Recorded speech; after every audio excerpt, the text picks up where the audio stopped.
vraiment de quoi être fiers. Non seulement ils sont saints, mais aussi martyrs. Quoi de mieux?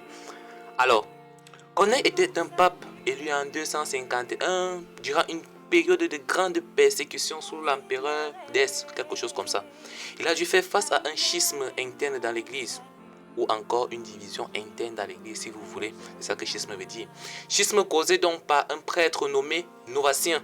Lors de la persécution, il était question de dire que tu n'es plus chrétien, que le Christ est toi, c'est le chat et la souris, de renier ta foi en fait.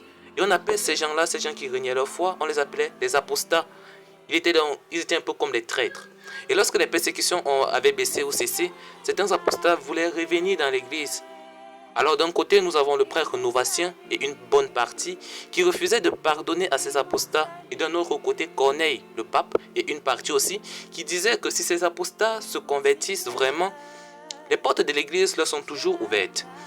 Cette grande opposition du pape Corneille lui a donc finalement coûté la vie. C'est pratiquement la même histoire avec Saint Cyprien quelques années plus tard, sauf que lui, il était d'abord païen, ensuite s'est converti, est devenu évêque, a rencontré le même problème que Corneille. Lui ici, il a pris position pour la réintégration des apostats après la persécution, ce qui a parfois créé aussi des tensions, mais il est resté fidèle à sa mission. En 258, il a été arrêté, jugé, et vous connaissez la suite. Les deux saints ont donc été martyrs à cause de leur foi et leur engagement à maintenir l'unité de l'Église en des temps très difficiles. Nous quoi alors là-dedans? Chacun de nous sort de quelque part. Chacun de nous a au moins une famille. Bon, pour la plupart. Et nous savons combien ces familles sont divisées. Combien ces familles sont fragilisées. D'autres même se haïssent publiquement. Des parents qui renient leurs enfants pour ce qu'ils sont devenus.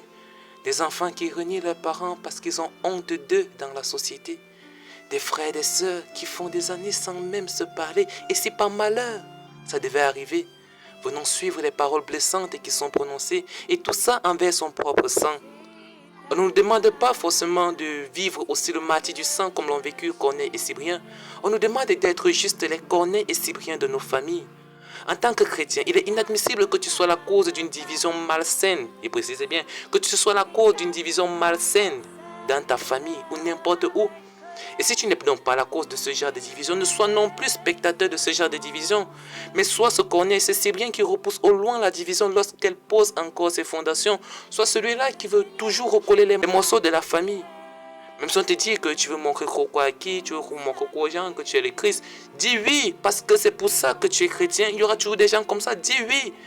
N'oublions pas que chrétien égale vivre comme le Christ.